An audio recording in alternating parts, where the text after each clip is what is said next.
Hello student, मैं Tara Bharti. Welcome to Tara Bharti classes. और आज की क्लास साइंस में बायोलॉजी को लेकर है और हम पढ़ेंगे यहाँ पर सेल के बारे में। सेल को लेकर इंट्रोडक्शन वाला क्लास जो है वो स्टार्टिंग में भी एक लिया जा चुका है, जिसमें सिर्फ और सिर्फ इंट्रोडक्शन की बात की गई थी। यहाँ पर हम उसकी टॉपिक्स को आगे प्रोसीड करने वाले हैं, आगे बढ़ाने वाले हैं, लेकिन थोड़ा सा प्रो इंट्रो करते हुए, ताकि आपके बीच में जो भी जानकारी है वो एक बार से फिर से रिवाइज हो जाए। तो चलिए फटाफट इस चैनल को लाइक शेयर सब्सक्राइब जरूर कर लीजिए, ताकि हम टॉपिक और कॉन्सेप्ट को सही तरीके से समझ सके और इनके बारे में क्लियरिटी ला सके। तो आइए चलते हैं क्लास की ओर और सेल को लेकर जो भी प्रो इंफॉर्मेशन हमारे पास थी उसके बारे में पहले चर्चा करके हम आगे की ओर बढ़ेंगे।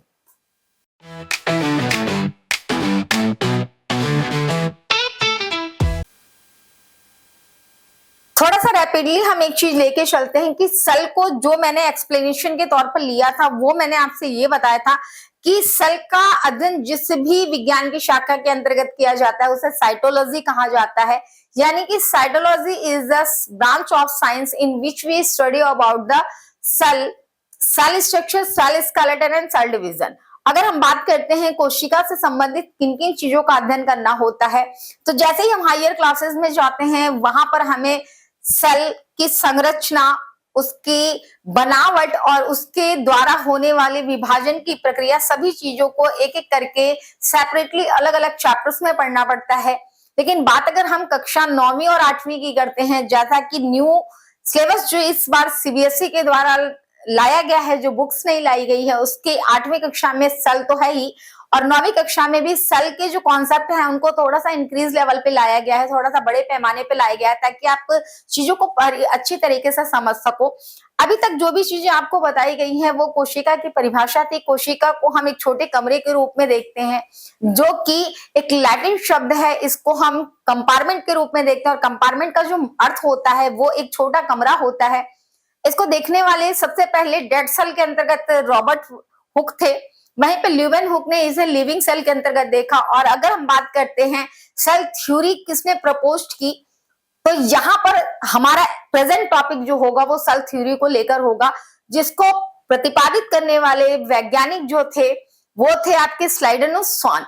इन्होंने 1838 में कोशिका को लेकर कुछ सिद्धांत दिए, कुछ नियम दिए। वो नियम और सिद्धांत क्या थे वो हम यहाँ पर स्पष्टता से समझेंगे। लेकिन पहले मैं उस टॉपिक को आपको पूरी तरीके से लिख के प्रदर्शित करना चाहती हूँ, ताकि आप उनकी एक एक वर्ड की गंभीरता को समझ सको।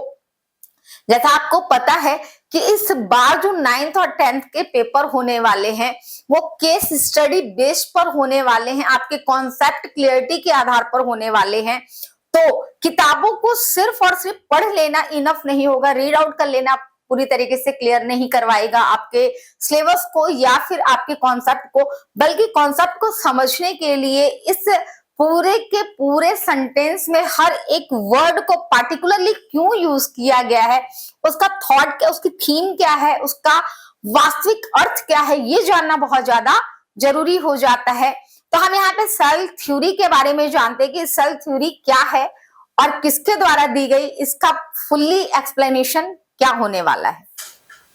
आज की क्लास में हम पूरी तरीके से सेल थ्योरी के कॉन्सेप्ट को क्लियर करेंगे, हर एक बारीकी को समझेंगे।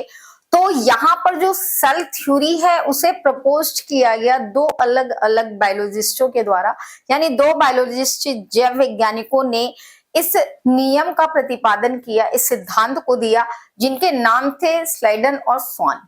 और ये समय जो था वो 1838 का था, जब तक कंपाउंड माइक्रोस्कोप पूरी तरीके से जो है वो वर्ल्ड में पूरी तरीके से स्टेबल हो चुका था। कहने का तात्पर्य ये है कि अगर हम बात करते हैं कि क्या हम सेल थ्योरी को पूरी तरीके से एक्सप्लेन कर पाने में सक्षम थे, तो हाँ, क्यों, क्योंकि उस समय तक हमारे पास कंपाउंड माइक्रोस्कोप जैसी टेक्नोलॉजी पूरी तरीके से एबल हो चुकी थी। तो इसके थ्रू 1838 में कंपाउंड माइक्रोस्कोप के थ्रू देखने के बाद इन दो बायोलॉजिस्टों ने पूरी तरीके से सेल थ्योरी का कॉन्सेप्ट यहाँ पर प्रस्तुत किया। अब जिसका पहला पॉइंट है, all plants and animals are composed of cell. कहने का यहाँ पर जो आपके इस लाइन का मतलब है कि हर एक पौधा, चाहे वो किसी भी वर्ग का क्यों ना हो, चाहे वो हर्ब्स हो, चाहे वो क्रीपर्स हो, चाहे वो प्लांट हो, चाहे वो ट्री हो, किसी भी रूप में क्यों ना हो, या फिर अगर बात हम जंतुओं की करते हैं, चाहे वो माइक्रोस्कोपिक हो, चाहे वो यूनिसेलुलर मतलब काफी छोटे से छोटा हो, चाहे बड़े से बड़ा हो, सभी का शरीर जो होता है वो सेल के द्वारा निर्मित होता है। यानी एक अगर एक वर्ड में कहा जाए तो सेलुलर ऑर्गेनाइजेशन का होना, सेल्यूलर ऑर्गेनाइजेशन,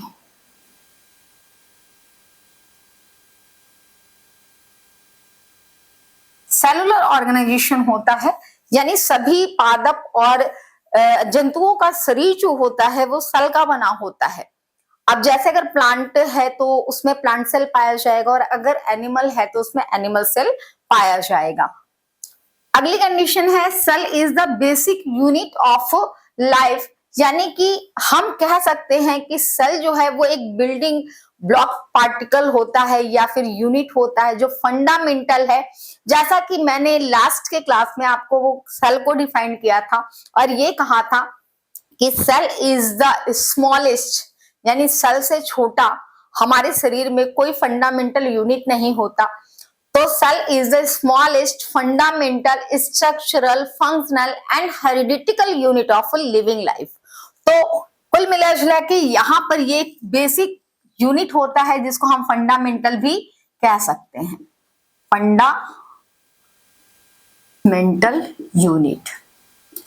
ये हमारा पूरे शरीर का आधार बनाता है। जैसे कि मकान बनाने के लिए ईंटों की लेयरिंग जोड़ी जाती है, ईंट पर ईंट जोड़कर मकान का निर्माण किया जाता है, ठीक उसी तरीके से सजीवों का शरीर, चाहे वो प्लांट के फॉर्म में हो चाहे एनिमल के फॉर्म में हो, अगर वो सेल के द्वारा स्टेप बाय स्टेप मतलब एक एक करके उनको जोड़ने के उपरांत पूरे सजीव शरीर का निर्माण होता है।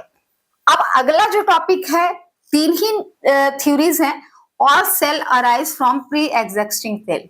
दैट मीन्स यहां पर ये किसके इवोल्यूशन की थ्योरी को शो करता है।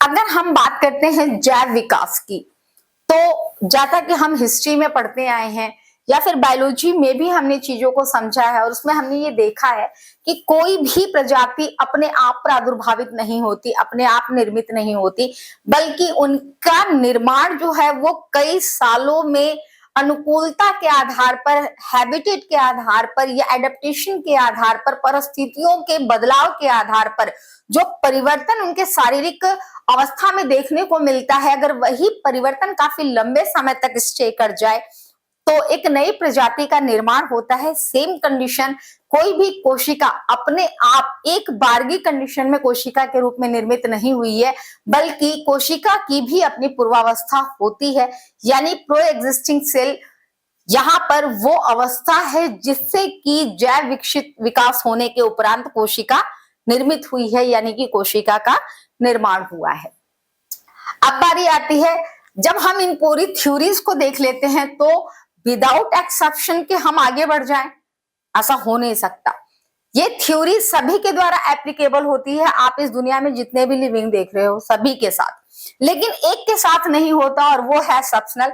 यहां पर बात आती है किसकी, वायरस की।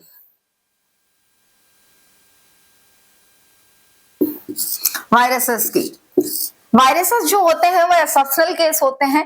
वैसे वायरस के बारे में जानकारी आपको हमेशा हायर क्लासेस में मिलती है, लेकिन फिर भी मैं यहाँ पर आपका एक कॉन्सेप्ट क्लियर करके चलना चाहती हूँ कि वायरस को लिविंग और नॉन लिविंग के बीच में रखा गया है। अब क्यों रखा गया है, इसलिए रखा गया है क्योंकि वायरस जिस समय फ्रीली इंडिपेंडेंट होता है, मतलब कि वो वातावरण में स्वतंत्र रूप से चरण कर सकता है, लेकिन उस समय वो नॉन लिविंग होता है, और जैसे ही वो किसी भी होस्ट सेल को गेन करता है वो जो होता है वो लिविंग हो जाता है, और उसके बाद उसमें म्यूटेशंस होना चालू हो जाते हैं। अगर हम वायरस की बात करते हैं तो वायरस के अंदर जो संरचना पाई जाती है वो होती है डीएनए की। डीएनए का के ऊपर एक प्रोटीन की लेयर होती है, प्रोटीन की लेयर होती है जिसे हम कैप्सिड के नाम से जानते हैं, कैप्सिड के नाम से जाना जाता है। और जैसे ही ये होस्ट को गेन करता है ना, होस्ट को गेन करने के बाद ये जो डीएनए है ये रेप्लिकेट कर जाता है, म्यूटेशंस कर जाता है और वहीं पे ये लिविंग के रूप में कन्वर्ट हो जाता है। तो ये थ्योरी सभी लिविंग्स पे अप्लाइड होती है, एक को छोड़कर, वो है वायरस। यहां पर आपके सेल थ्योरी का कॉन्सेप्ट पूरी तरीके से क्लियर होता है। अगर फिर भी कुछ चीजें छूट जा रही हैं जो आपको समझ में ना आई हो, तो आप मुझसे क्वेश्चनिंग कर सकते हो, हम उसका रिप्लाई जरूर करेंगे। आगे की टॉपिक इतने तक में ही खत्म नहीं होने वाली, क्योंकि सेल अपने आप में बहुत बड़ा चैप्टर है, बहुत बड़ा पार्ट है आपके बायोलॉजी का, जिसको पढ़े बिना हम आगे जो है वो बढ़ने के बारे में तो कभी सोच ही नहीं सकते। तो यहाँ पर हर एक कॉन्सेप्ट को इसी तरीके से छोटे छोटे टुकड़ों में कर कर पूरी तरीके से एक्सप्लेन किया जाएगा। तो ऐसी जानकारियां अगर आपको चाहिए तो फटाफट इस चैनल को लाइक शेयर सब्सक्राइब जरूर कीजिए, क्योंकि यहाँ पर तो कॉन्सेप्ट इसी प्रकार से क्लियर करवाए जाने वाले हैं और आपको इससे भरपूर बेनिफिट भी मिलेगा। क्यों? क्योंकि पहला चैप्टर ही आपका साल होने वाला है, जो कि यूटी में तो कंफर्म आने वाला है। तो अगर आप UT step by step numbers gain कर रहे हो, मेरिट्स गेन कर रहे हो, तो ये निश्चित है कि आपको अच्छे मार्क्स, अच्छी मेरिट मिलेगी। क्योंकि सफलता का कोई भी शॉर्टकट नहीं होता, नॉलेज गेन का कोई भी शॉर्टकट नहीं होता, हर चीज को विधिवत पढ़ना बहुत जरूरी है। और वैसे भी इस बार सीबीएसई का पैटर्न बिल्कुल बदला हुआ है। यहाँ पर आपका कॉन्सेप्ट पूरी तरीके से क्लियर होना चाहिए। आपके केस स्टडी क्वेश्चंस को समझने के लिए आपका प्रेजेंस ऑफ माइंड बहुत ज्यादा जरूरी होना चाहिए। आप एक टॉपिक को दूसरे टॉपिक के साथ ट्रांसपेरेंसी के साथ टैली कर पाए, ये कैपेसिटी होनी चाहिए। और ये कैपेसिटी डेवलप्ड कब होगी? जब आप किसी भी टॉपिक को, किसी भी सब सेक्शंस को इस तरीके से पढ़ोगे एक एक करके, कि अगर हम कोई एक थ्योरी पढ़ रहे हैं तो उसका मतलब क्या होगा, उसके अंदर कौन से थॉट्स इंक्लूडेड किए गए हैं, उसका कॉन्सेप्ट, बेसिक कॉन्सेप्ट कैसा है। जैसे मैंने आपको बताया कि यहाँ पे 3 अलग अलग थ्योरीज दी गई है। एक थ्योरी के अंदर, सेल थ्योरी के अंदर 3 पॉइंट्स हैं। पहला पॉइंट सेलुलर ऑर्गेनाइजेशन को शो करता है, दूसरा पॉइंट जो है वो फंडामेंटल यूनिट होने को शो करता है, और तीसरा पॉइंट जो है वो इवोल्यूशन की थ्योरी को शो करता है। तो इस तरीके से अगर आप कॉन्सेप्ट को क्लियर करते हो तो ये तो कंफर्म है कि आप हाई स्कोरर बनने वाले हो। नेक्स्ट आप ही होगे जो कतार में सबसे ऊपर की श्रेणी में दिखाई दोगे। तो चैनल को लाइक कीजिए, शेयर कीजिए, सब्सक्राइब कीजिए और इसी तरह के क्लासेस के लिए अपनी टीचर, मेंटोर तारा भारती के साथ बने रहिए। धन्यवाद।